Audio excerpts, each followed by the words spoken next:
Apprentice Coordinator. And I'm joined today with Dr. Lisa Testa, the Interim Director of Teacher Preparation and the Offices of Clinical Experiences.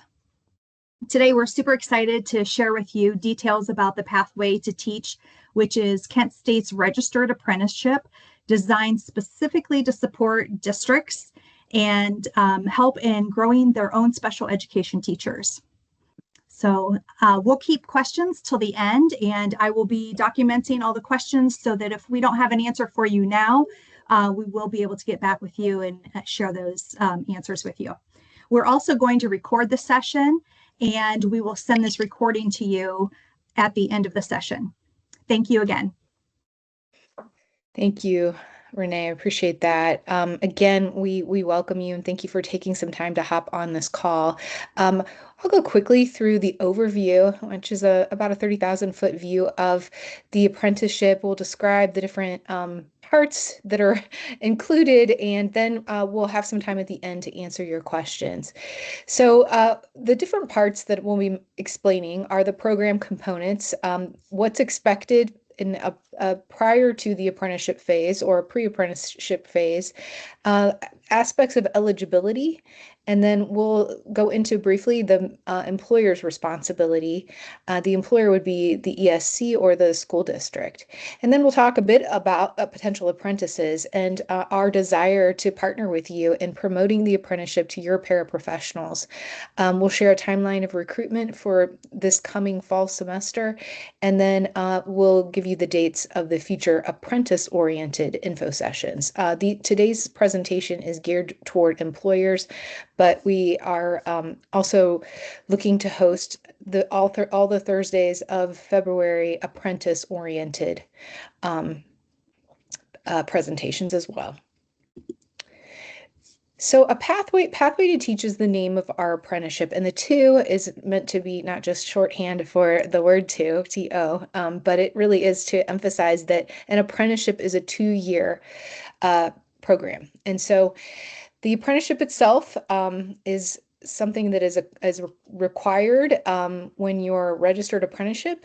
So I'll explain some of those components here in a bit, but really this is a pathway for paraprofessionals to earn a bachelor's degree. And in our case, this first group will be limited to just our preschool through 5th grade intervention specialist licensure. That's our first program to get on board with the apprenticeship program. Apprentices, as you know or may not know, are participants that are paid. So they would still remain employed full or part-time, but what's different about apprenticeship than a traditional pathway is that they are able to be credited for work that they're doing on the job, learning that they're doing on the job. They'll still be required instruction, coursework that they take that aligns to the licensure requirements. And then they will also be able to earn credit through prior learning assessments. So I'll explain a little bit more about that. But really what this is designed to is to address needs that many in this Zoom room, in this Teams room, have expressed to us in being short-staffed in special education. So we wanted to provide an answer for that staffing need. And we also hope that as this expands, particularly into high schools in pre-apprenticeships, this will create a sustainable pipeline to teacher licensure. And then we know that there are a whole host of really wonderful, committed paraprofessionals already serving in your schools. And so this is a chance for us to upskill them and credential them and allow them to stay if they so choose, and if you choose to keep them employed as teachers once they're finished with the apprenticeship program. So I'm going to just back up just a little bit because I'm using a lot of the language, the vernacular of workforce development. So apprenticeships have been something that's been long in the field of workforce development, particularly in the trades. But education is new to this whole other realm of workforce development. It's really only been a couple of years in the state of Ohio that we've been able to offer registered apprenticeships. And so I need to explain what it means and what you're looking for with a registered apprenticeship. So Across all sectors of employment, this definition holds that it's industry driven. So in our case, the sector is education.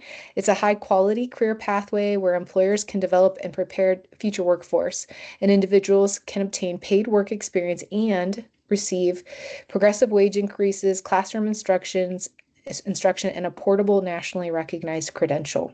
So in this case, the portable national recognized credential will be a Bachelor of Science degree in education that leads to licensure as an intervention specialist. So some of these outcomes I think we've already touched on, but the reason why this is important is it allows us to work with you, our district partners, our ESC partners, to develop current paraprofessionals to become credentialed teachers, because we know there's a teacher shortage, and this is one way that we can work towards addressing that. For the paraprofessional, many want to become credentialed teachers, and this is a way that they can do it without leaving full-time employment. And then for Kent State, we have a commitment as a public institution to respond to our district partners and respond to our communities. And so we see this as part of our mission. And then we also appreciate the opportunity for individuals who want to make a career change for it to be a little less difficult, because they can move from their experience as a paraprofessional into the teaching, into a teaching role instead. So we all three have the same shared desired outcome: comprehensively prepared, fully credentialed preschool through grade 5 intervention specialists. So this is an integrated and supported pathway, and some of that is required by the registered apprenticeship, what that means, and it has components that are required, but then it's also required from our accreditation body. So we are a teacher education program that's accredited by CAPE, and so you'll see that both are woven into this apprenticeship. So the university coursework towards licensure aligns to the required courses that our licensing body needs us to offer. So the coursework is part of the apprenticeship, and in the language of an apprenticeship, that whole system, they call it required instruction, or RI. Supervised on-the-job training is a requirement of an apprenticeship.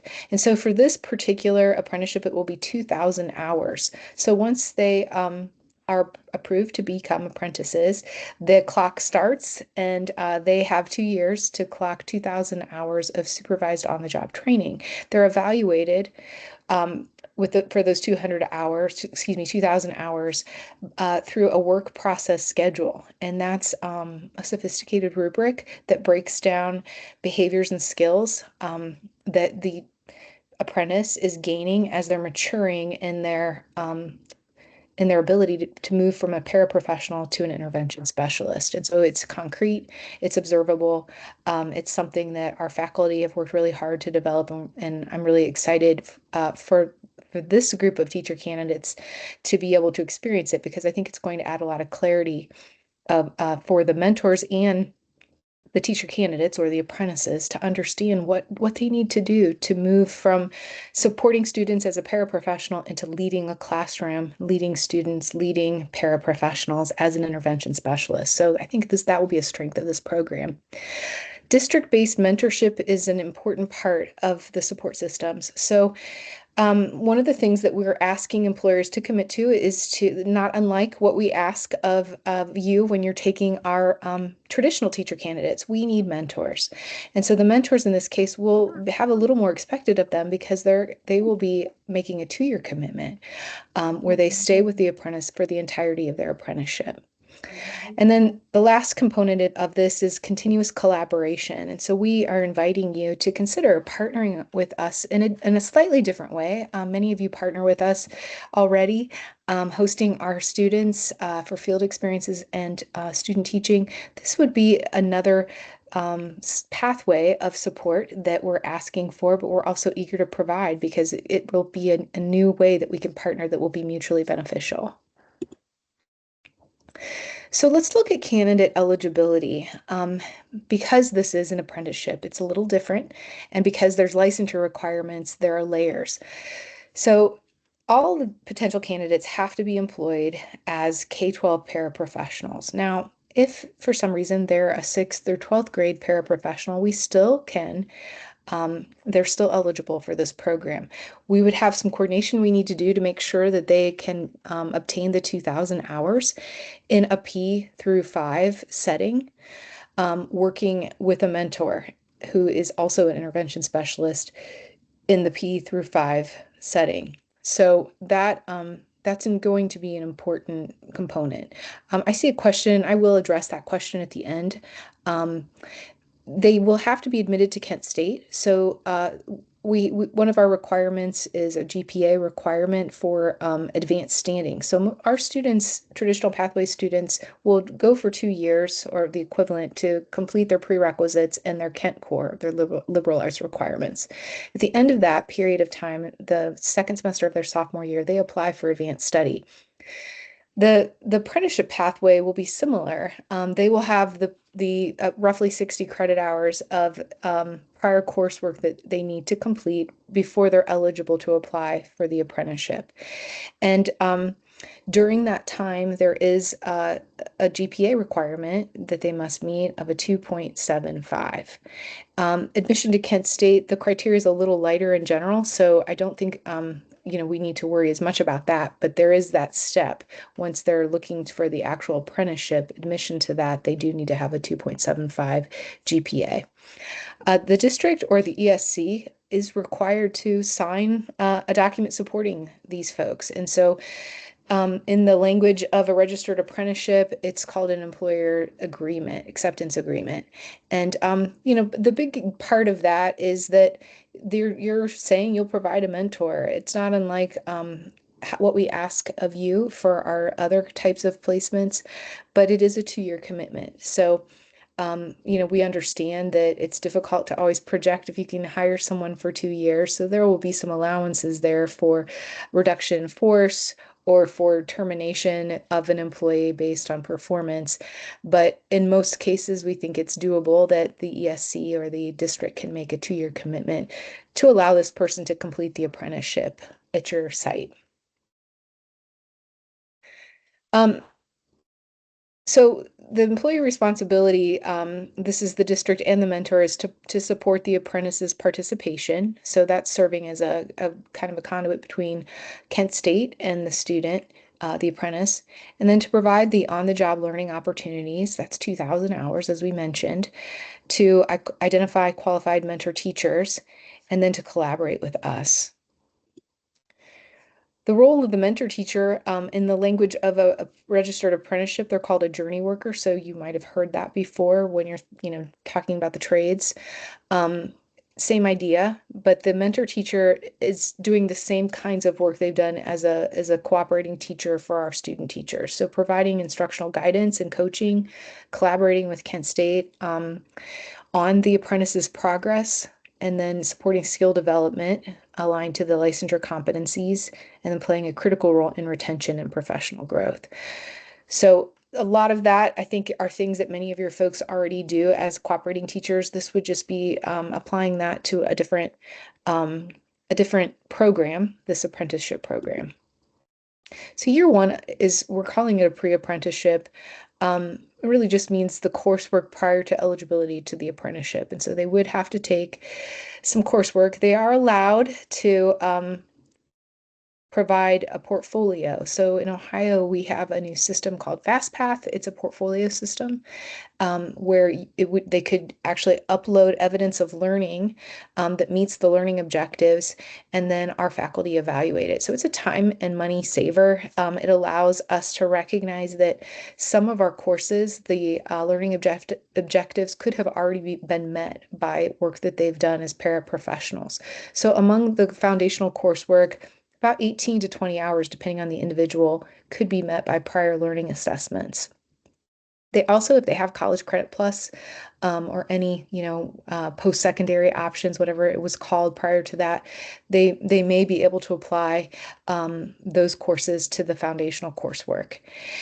Then we already discussed this academic readiness benchmark. That benchmark is a GPA of a 2.75. So they also, during that first year or however long it takes them to complete the roughly 60 credit hours prior to the apprenticeship, they will need to demonstrate continued employment as a paraprofessional. And then the preparation for the apprenticeship phase is really an application. It would be an interview. It's similar to our process for applying for advanced study in our traditional programs. That's a licensure requirement for us, so we need to have some similarity, some parity between how the apprenticeship students experience the advanced study phase. We'll call it the apprenticeship, that's what it is. But there does need to be some similarities, and some of that is because we also want the apprentices, when they graduate, to be able to be fully assured that their four-year degree meets the same quality and standards as our traditional four-year degree in Bachelor of Science of Special Education and Early Education, Early Intervention. So the actual apprenticeship is years 2 and 3. They have registered apprenticeship status. That means they're registered with the Ohio system and the federal system, which is called RAPIDS. So we then have on our end as the sponsor quite a bit to do. We have record keeping and recording that we have to do to make sure that we're documenting the on-the-job training that they're receiving. We'll be audited once a year for our practices of keeping all of our bookkeeping with this. And so that's a kind of a big deal. And being an apprentice also offers some opportunities for them that are different than our traditional students. I'll go into that, I think, on the next slide. But in years 2 and 3, they begin the apprenticeship. It's coursework, it's on-the-job training, it's intensive mentorship, and then it's the university coursework that's aligned to the practice. In this case, the third year, we're still devising the plan of study, but we're going to plan for a year of student teaching. We have other programs at Kent State that have the student teaching spread out across a year. This will be even more thoughtful in how it's done, allowing the registered apprentice to really maintain their full-time work status. So we want to be very cognizant of the demands of full-time work. And so we see this as an opportunity in how we design the student teaching expectations to be really sensitive to that. So that's an exciting, I think, difference of this program to our traditional programs. Financial aid and additional supports are really one of the big keys that's open to an apprentice that is different than our traditional students. So apprentices are eligible for Workforce Opportunity Innovation Act funding. Now that's differs from county to county and how it's dispersed. And in some cases, some counties are kind of more limited in how they disperse it. But we want to help the apprentices navigate that, connect them to the Ohio means jobs contacts for apprentices in their counties so that they can go through the checklist of application to find out their eligibility for those funds. But besides those funds, we're going to work with them to complete FAFSA. We think that's a really good step to determine if there's any Pell Grant eligibility. Pell Grants do not have to be repaid. So it's an important step. But then that also, through our Kent State system, gives us a fuller picture of other potential scholarships and grants that we have that they might also be eligible for. So the financial aid supports will be robust with this program because we want to, we recognize that some of our potential students are coming from having never maybe attended college or having some college or having attended college a really long time ago. And so needing those and benefiting from those additional supports is something that we anticipate. Of course, they'll be employed, so they'll have earned wages while they're obtaining their degree, so during the apprenticeship. But another, I guess, cost savings that we've anticipated providing is this program will be online. And the first phase of it, the pre-apprentice phase, we have looked at our roadmap and 95% of the courses are offered through our regional campus system. That's an important designation because regional campuses Their tuition rate is 47% this year for the 25-26 year, 47% of the Kent campus tuition rate. So having those students leverage the regional campuses, which many of these potential apprentices, these potential students will live closer to those campuses, we think that's really wise. So we've been working with our regional campus vice president and the advising and the oversight of the regional campus enrollment specialists to teach them about this program for that so that they're ready to support potential apprentices who are taking their pre-apprentice coursework at the regional campuses and through the regional campuses. So we're pretty excited about that. Next steps. So we, are excited to offer this pathway beginning in the fall. And so we need to connect with people who are interested. And so we're asking you to help us to determine if you have any paraprofessionals. So in the next slide, you'll see there's a little QR code that will take you to a form you can submit that will give us the names and contact information for people that you believe who are at your ESCs or districts would be terrific for this. And perhaps you've already had a conversation with them. Eventually, after we've developed a list of apprentices, we'll send you some information about like what are we committing to. We do this already with our student teaching arrangements, our field placement arrangements. We have a memorandum of understanding. It just explains the different roles that we have. And so we'll send that out to you as well. Then we'll assign a liaison. We'll ask who will be the contact from your ESC or from your district that will be working with us so that we have, close contact to help us reach the apprentices, but also who we can provide information to help them navigate, the apprentices navigate what they need to do. We'd appreciate your help publicizing the apprentice info sessions. As I mentioned, we're going to be sending out this recording of this session. There'll be some information about the 4 apprentice info sessions that will be the 4 Thursdays of February. So we'd appreciate your support with that. And then at the end of the spring semester before summer, we'd appreciate your help in the recruitment of mentor teachers. We don't anticipate having a huge cohort, only because this is new and it's a pretty short time frame. So I don't think that recruitment will necessarily be time consuming because we may not have a lot of people that are ready for the apprenticeship phase, and we do not need the mentor teachers until they're ready for the apprenticeship phase. So just to know that's a fairly light commitment, that part of it, number 5.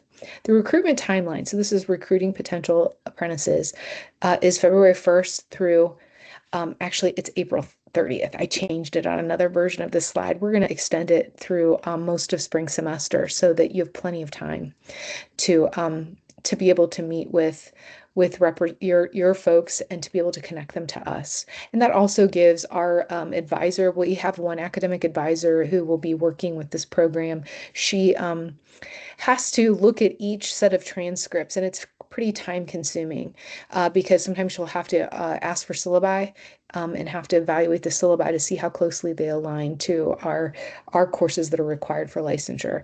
So some of that just needs more time than 2 months. So we're gonna give up through the end of February or April, excuse me. Here's that link I mentioned, that QR code that's you can scan right now, or you can wait until we send this out. We would love if you could complete and submit this sooner than later. I know we put by the end of the week or the month, but I understand that with the calamity days that you've had to take this week, it's unlikely that you may have time to reach out to people directly. So we can extend that for into the first week of February, but we just want to make sure you realize that we have info sessions starting next Thursday, February 5th, and those will be running through the whole month of February. And those will be helpful for potential apprentices to attend. So I'm ready to entertain some questions. I'm going to start with the first one that's in the chat that came in that was about can they be employed as a preschool paraprofessional? Absolutely. Yeah, they sure can. No problems with that. Any other questions? You're welcome to pose them in the chat. You're welcome to use the hand feature, whatever is most convenient. So the cost is a little hard to give a figure because it depends. It depends on the FAFSA report. So we can't require people to do FAFSA, but we can encourage it. And so that's the first consideration, what federal aid is available, and then what scholarships, what WIOA funds, which are the funds that are available to people that are in a registered apprenticeship. So I don't know. It really depends. And it also depends on how many prior credits, how much credit for prior learning. So all of that, is difficult for us to forecast. We really would need to meet with the individual and walk you through the application process through our financial aid office to make sure that we give you the fullest, most complete picture. Tuition, just so you know, at the Kent campus is roughly $500 a credit hour. Now, as I mentioned, it's roughly half of that at the regional campuses. That's another, part of this that's complicated. Depending on how many courses an apprentice takes through our regional campuses greatly reduces the tuition load. So sorry, it's not a clean answer. Jennifer, I can't see your last name, but I see your hand up. Oh, hi. So you had said that some of it would be, or that it would be an online platform, but they would also be eligible to take classes possibly at the regional campuses? Yeah, and through the regional campuses of the pre-apprentice coursework, so that's the coursework that's prior to the apprenticeship. Most of the courses are online. There's really just a couple that we're really having trouble getting fully online. American Sign Language, and you kind of get why that's not the best course to have online. It's better to have it face to face and in person because of the physicality of it. But really, almost everything else, it really also depends on how someone is placed in their math course. If they need some of the, there's some supportive math that goes before the two classes that are required.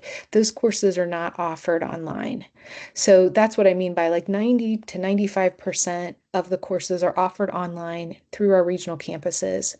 And if they did need to go in person for ASL, they do offer that at some of our regional campuses. So that just depends. Any other follow-up questions with that? I was I've gonna got, say, just real quick, does that mean that, oh, I lost it, the regional, so do you foresee that pre-apprentice to be just be a year, or however long it takes? And then once that's they a great, meet those prerequisites, then they go into the 2-year. right. So we don't know for sure how long. Again, this is where the advising becomes pretty individualized.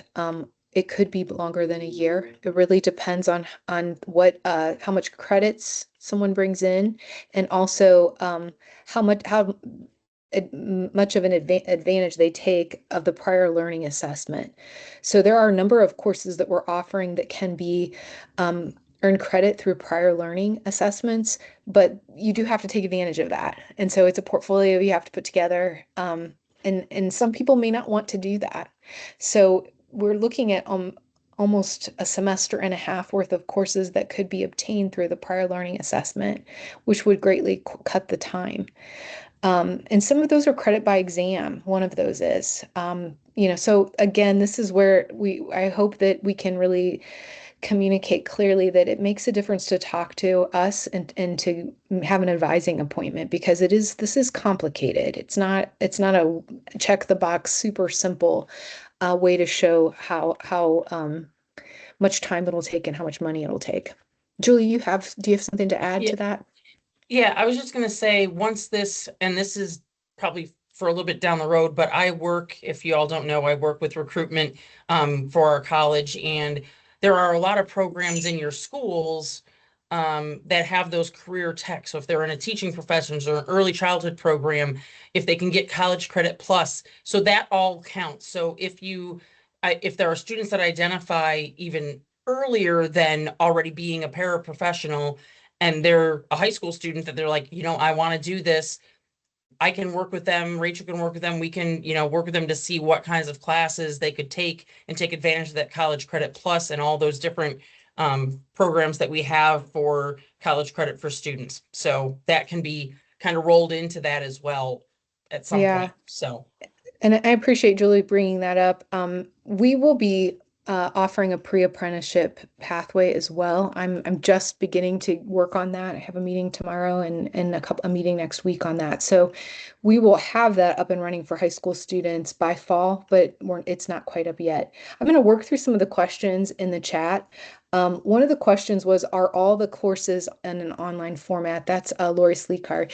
That's the goal, Lori, that all the courses will be eligible to be offered online. Now, I mentioned ASL, we're still working on that, but that one we may not be able to offer online, but all of the courses that are related to the apprenticeship, once they hit that phase, they will all be offered online, and they should mostly be offered asynchronously.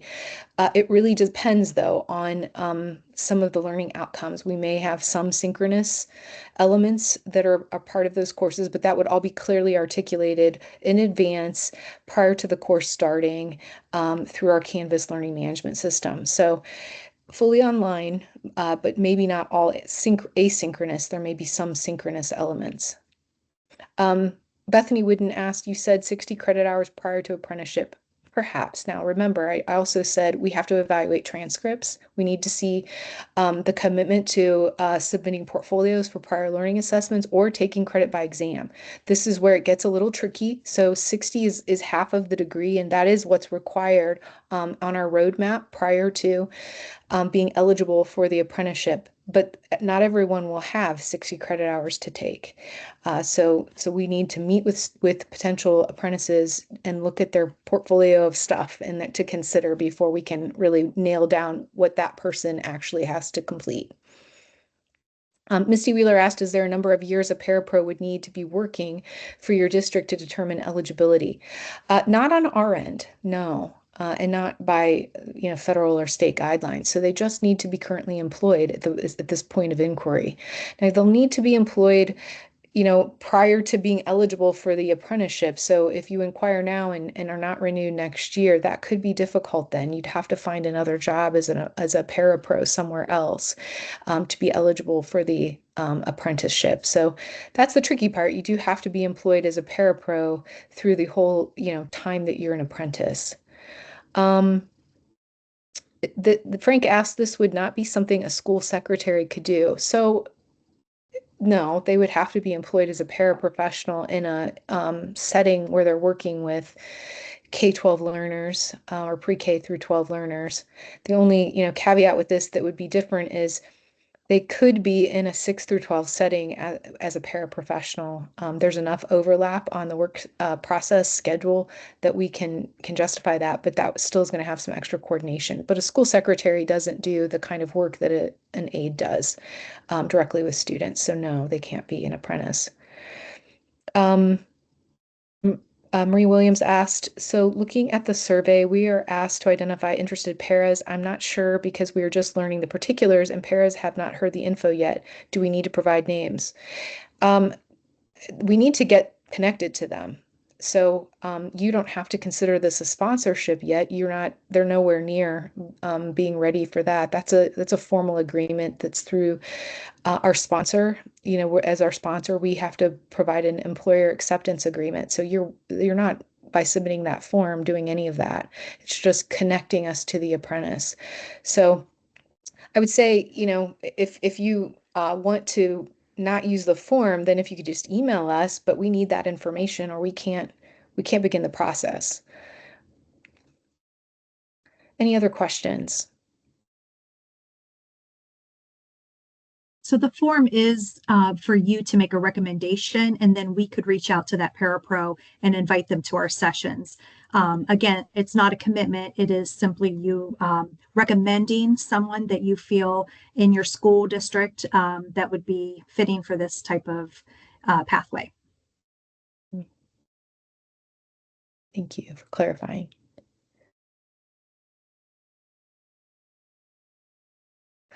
Well, if there's no other questions that you would like to ask whole group, I'm happy to stay on. Renee and Julie, we're happy to stay on and answer any questions one-on-one.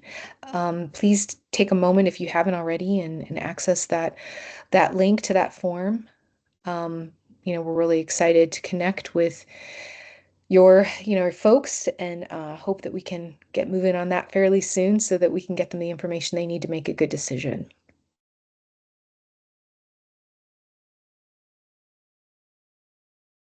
Here's the QR code and link if you want to check that out again. Thank you.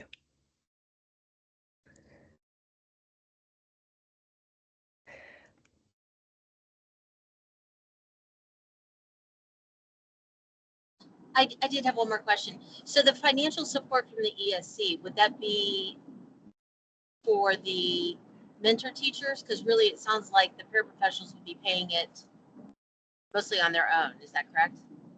Yeah, the paraprofessionals are paying mostly on their own. Mentor teachers will receive a stipend similar to how our mentor teachers do for serving as a cooperating teacher. So they will be paid a stipend. It will be in the same manner that we pay folks who take our student teachers for student teaching. Excellent. This is really exciting. Thank you.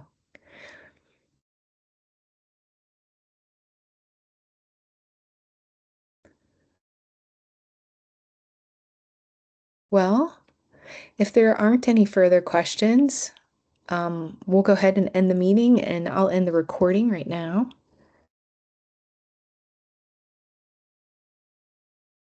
And we appreciate you coming.